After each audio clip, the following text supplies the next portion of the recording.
ammas isa kanarratti argitee utuu namooti ammas dabalamanii namoonni keessattuu amma bakka abdiin tuttuqee achi jirtan please yoo jiraattaniiti kan bira warri jirtanii yoo jiraattanii mee lakkoofsa 5 nuu katabaa lakkoofsa 5.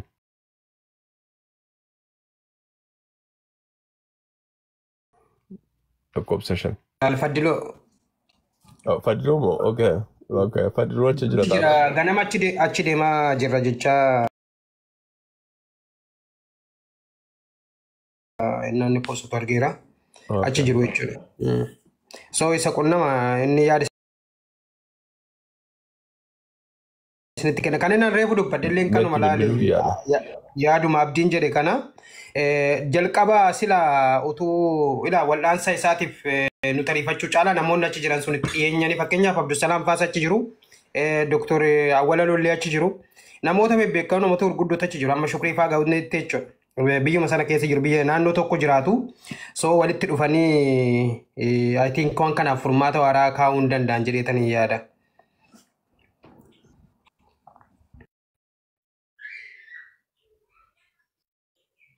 Ayyee egaa nus yaada kennina galatuma alfadhaa akka Oromoo jirtu awwala obboleessa keenya akka darmartuu rabbiin fayyisu akka hoogganaa Baalaadiraa magaalaa Finfinnee pirezidaantii Mammeetti artistii keenya inni artistii qofaa miti mataa Oromooti baay'ee rabbiin isaa fayyisu hin fayyas inshallah amma wanta barbaachisu akkuma obbo Abdiin jedhee aktiivist Abdiin jedhee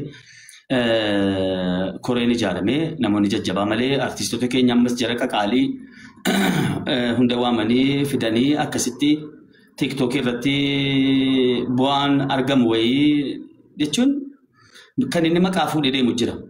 Artistii Kadir Martuutii fi ta'anii akkasitti jechuudha amantii jechuun anaaf cabiinsa jedhee kan hin yaadu kana. Kanaafuu wanti guddaan koreen ijaaramee obbo Abdiin fixaniiru sanarratti kuufeera. I'm very happy. Thank you, bro. Kanaafuu koreen ijaaramee koreen labsii kenna nuti jarri miidiyaa keessattuu jarri miidiyaa reertanuu aktivistoonni Oromoo fooloo guguddaa qabdanuu namoota of jalaa qabdanuu waan koreen sana kenne duit gochuu sheer gochuu achirratti jajjabeessuu sinii galee maaliif jajjaboota Oromoo danu jiran sinii galee just Oromoo biileenara jira namni tokko liizagaa'u jira riqxanyaani. Bakka Kadir Martuun isaaf malu I am sure wanta ergixanyaa ta'e isinitti immoo gargaarsa akka godhamuuf Kadir Martuun hin barbaada jedhee yaadu maqaas mataas ni beeka sii galee Oromoon yeroo jiraatu akka gootaatti yeroo duusa akka gootaatti sii galee hin kadhatu haa ta'u malee isaaf hamlee ta'uudhaaf koreen ijaaramee maqaa namaa hin dhayina asirratti intinaan jedhina koreen ijaaramee fedhii irratti hundaa'e. Jarri koree sun immoo labsii haa kennanu tokko ta'anii jarri biyya keessaas biyya alaa jechuudhaan tokko ta'anii sanarratti jajjabeessuu abbaa qabeenyaa keenya irratti jajjabeessuu ateesseer keleenis dhufaa jara kennaa jiru jara gargaaraa jirus jajjabeeffannee hamlee walii ta'u. Kanan isiniin jedhaa kanarraa hin ba'ina. Innaa galatooma ulfaadhaa rabbi isaa fayyisuu inshaallah abshiraa. Galatooma ulfaadhu. Dabalee an simbusaa singalchina ayyee dubbadhaa warri haftanii Khadija jirta Saaliyaan Meerre Khadija sagalee koo jira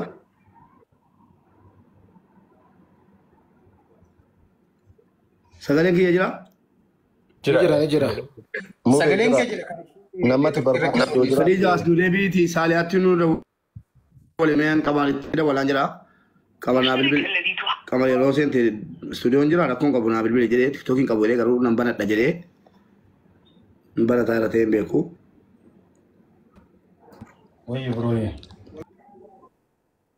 Wanni Abdiin jedhee fi artist Addisuun jedhee yaada fudhatama qabu jedheen fudheen tan quufe maaliifi dhugaadha koreen dhaabachuu fi qaba akkasiin mana banee dubbatu amma namni yoo xiqqaate Kaunti berarti lalan ture Kadir Martuu abbaa keenya Kadir Martuu akkana maaloo haadha keessanii kan jedhu sin jira wallahi lalan jira kuro nama nu jala deemee lalan Ifama namatti barbaaddo kan artiistatti barbaaddo jiraate jalaan gadi bu'ee namatti barbaaddo jiraate miseenjeraan naa barreessi itti dawalee akka isaan dhufan nan godha. Isin jalaan bu'aa namni barbaaddo jiraate miseenjeraan naa barreessi. Galaanaa bilbila isaa qabdaa? Qabaye. Bakka galaanaatti nu bilbilin waami kaa warra beektu nu waami. Okay, bye. Galaanaa koree godhanna jara koree godhannee koreeni galaanaa gaaromsaa fa'aa kadi artisti kadi jaba kana kan dhufte.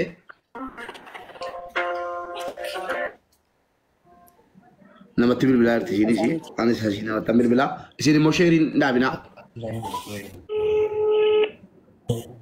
Warri asli aartanu edatti nimni nan dagadhe sila timuun qaban ture akkan sagantaa kana halo mootii jirta? Aye maatii waatiin alaamanni sa'a namni ilmaan abbaa gadaa hortee yoomii toga jiraatan ta'isan nagaa. Ni dhaga'ama.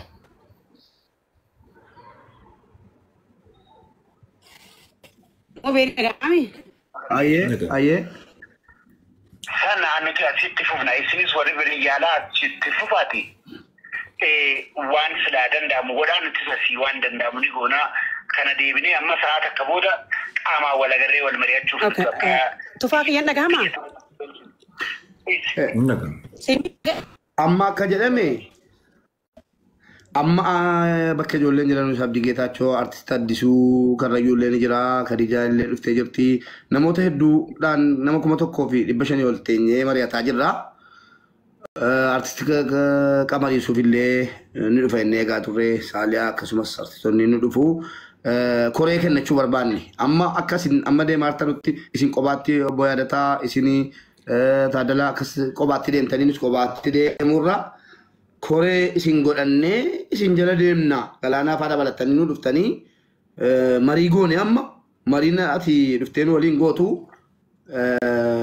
koree isinitti kennu qabna isinis nu kennitan fudhannee waliin taanee quba wal qabaannee waliin harka tokkoon yoo hojjenne milkoomna malee isin qobaatti achitti hojjettanii nu asitti qobaatti akka miidiyaatti hojjennee waan galma geenyu natti fakkaatu bakkatti tu mari'anne kanaaf mariin kan barbaachise kanaaf obbo Qamar.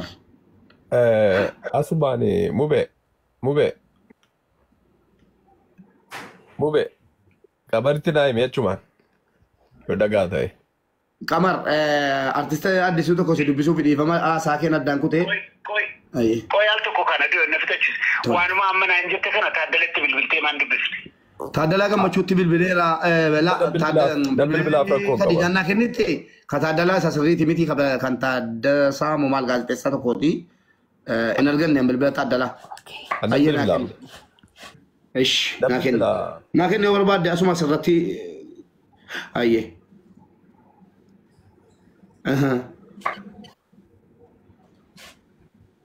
Kunoo anamma asirratti nan galchaanii naa kenniti asuma irratti nan galchaanii naa kenne.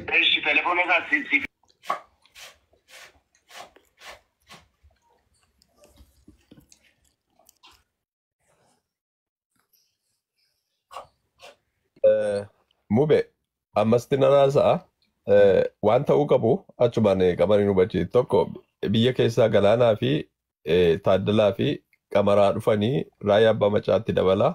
Koreen biyya keessaa isaan bifa sanaan fooloo godhanii.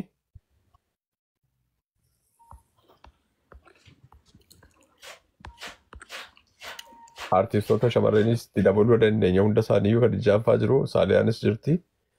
Isaan koree biyya keessaa. Achitti jarri amma achitti qobaatti isinis. Akkaawwantii biyya keessaa isaan raanii godhani waloodhaan amanan isaan. Qamar Galaanaa Taaddalaa ta'anii banuu danda'u. Rakkoon qabu.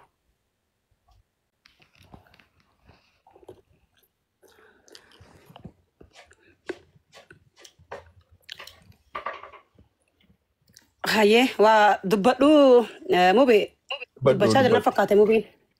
Hayyee adii akkam nagaadha? Maatii waatiin alaamanni isaanii hundi keessan nagaadha? Singilii zawudu? Jirra. Nagaadha. Baga jiraattanii ilmaan abbaa gadaa hortee hayoomeetu baga rabbiin isin jiraachise jiraadhaan mallee. Ka waa'een kennan dhiisan naman dhiisuu jedhee haceen kenna. Kan artistii Oromoo kun formaatuma dhabee Amma fi wanti ta'uu qabu furmaanni jajjaboo keessanii jirtu dhageeffachaan ture caqasaa ture. Zawuduun bi'aacaan natti mee akkunatti meeniin seenee baay'ee sa'aatii kanallee akka kaleessa mubeen natti meetti ganamaan bahee sooshaal miidiyaa kiyyaan sagalee ta'uu qabus ta'ee namoota bira bilbiloota ammata namoota muraasaa itti ergee mubeetti. Kanaaf hirmaachuun dirqama kenna artistii, artivistii, tiktookaroota Oromoon alaa biyya keessa jiran hundi keenya hirmaannee mucaa kana oolfachuun gaafa inni du'e profaayilii isaa yookaan immoo sirba isaa bannee ittiin dhiichisuun gatii nuuf hin qabu Oromoo. Aadaa haa godhannu namni tokko osoo lubbuudhaan jiru baay'ee Kadir rakkinni biraa isa maraachine waa'ee Oromootti isa maraache. Kadir ka gandaa miti ka kutaa miti ka lagaa miti Kadir Oromoo original Oromoodha artificial Oromoo miti Kadir. Jabaa caale Oromoo guutuuf hanga waggaa 5 kana osoo dhukkubsatu hanga biyya Oromaa deeme rorroon biyyaa baastee biyya Oromaa deeme dubbadheera kalee gagalas Oromoo. Achi taa'ee mucaan kun Oromoodhaaf waan inni gochaa ture argaa turtan hundi keessan ni beektu. Yaa qaqqaalii wanti yaa weellistoota asirra jirtanii fi Oromoo addunyaa irra jiran. Jajjaboota akkasii kana artistoota Oromoo gurguddoo kana bira yoon dhaabbanne artistii Oromoo kan Oromoof jiraate jireenya mataa isaa dhiisee jiruu mataa isaa dhiisee har'a osoo daldala tokko saaqate singiliin tufaan akka barbaade jiraachuu danda'a. Garuu ka isa jiraachisaa jiru Oromummaa fi Oromiyaadha. Irbuu qabsaa'onni kaleessaa jaallan kaleessa nutti kennan hayyoonni kaleessa nutti Oromiyaaf Oromoo jecha lubbuu qaalii isaanii laatanii Oromiyaaf Oromoo asiin gahanii nutti laatan. Kanaaf Kadir har'a sammuu isaa soo dhabe waa'ee Oromootu Kadir maraachee jechuu barbaadeeti. Kanaaf ka ta'uu qabu artistii kenna. Gaafa inni du'e maqaan kaasina hin boohinaa barbaaddan.